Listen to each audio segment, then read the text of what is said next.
Tax refunds in a Chapter 13 are handled very differently than they are in a Chapter 7. As we know, in a Chapter 7, as long as you have received and spent your tax refund before filing, it is not part of the bankruptcy estate, meaning that the trustee cannot take it. In a Chapter 13, if you have received and spent your refund before filing, the trustee also cannot take it. However, and this is where it differs from a Chapter 7, you cannot use exemptions in a Chapter 13 to exempt anticipated refunds.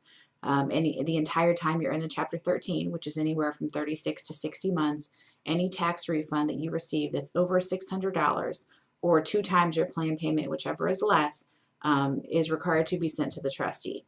However, there is an exception to that. Let's say you have some unanticipated expenses that have come up after the bankruptcy was filed.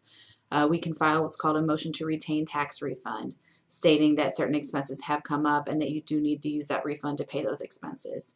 What you would need to do is provide your attorney with estimates, bills, statements, anything showing what it is that you need to pay and the amounts that need to be paid. We would file that with the court. Again, it's a motion to retain tax refund. We would attach the bills that you have provided to us, and we would wait 21 days to see if the trustee objects. If no objections are filed, we would submit an order with the court. And once it's granted, you can go ahead and spend the tax refund for those allowable expenses. However, if a trustee does object for a number of reasons, we can try to fix those objections. If we're unable to do so, then you would need to turn over that tax refund to the trustee. Again, the amount over $600 or 2 times your planned payment. So let's say you don't have any expenses that would allow you to retain your tax refund. What happens to that? Does the trustee get to keep the money? What happens with that money?